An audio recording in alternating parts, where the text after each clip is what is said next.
अहो, काल मी तुमच्या पगारीचा पूर्ण हिशोब केला. तुमच्या पगारात 1 रुपया कमी आहे. 1 रुपया कुठे गेला?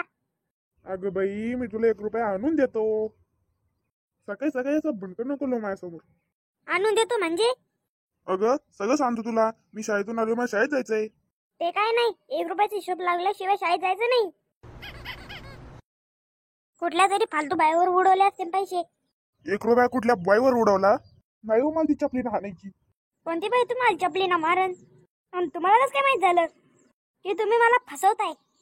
देईन रे बाबा तुला ते 1 रुपयाचा हिशोब. पुढे या बरं माझ्या समोर. पुढच्या महिन्यापर्यंत पगार तुमचा इकडे तिकडे नाही झाला पाहिजे, नाही तर बघा मग. Good morning sir. कसलं गुड मॉर्निंग? सकाळपासून इथं माझ्या डोक्याला ताप झालाय. मला वाटतंय आज गुरुजी परत बायकोचा मार कोण आलाय, म्हणून सकाळी सकाळी इतक्या रागत आहे. अरे तसंच काहीतरी दिसतंय. आता मास्तर लयच रागत आहे. चला मी मुलांनो, सांगू का, एक चालला सुविचार सांगा. ए छोकुले, तू नको सांगू. ए पाप्या, तू सांग बरं. मी पाप्या काय तुझ्या कुत्र्याच नाव आहे का तुझंच आहे? चल उठ सांग विचार. सांगतो की थांबा. हौसन केली बायको, ती निघाली सायको. पण काय करणार, तीच माझी गोलीगत बायको. वा वा पप्या वा, एकच नंबर एकच नंबर.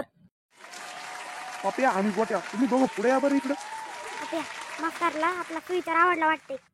चला आपल्याला दोघांना बोलवते. चला आता शाबासकी देतात बहुतेक. चल अजून थोडं पुढे या रे. हा सर, आता लगेच आलो. असला सुविचार तुझ्या सावत्र बापन सांगितलं तर तुला. काय जागेवर जाऊन बस. गोट्या तू जरा पुढे ये. नको मास्तर, मी इथंच बरं आहे. तुला पुढे ये म्हणला ना. तू पुढे नाही आला तर मी तिथे येईन ना. तिथं आल्यावर लय मार खाशील मग. मास्तर जागेवर जाऊन बसू का? बस बस जागेवर जाऊन बस.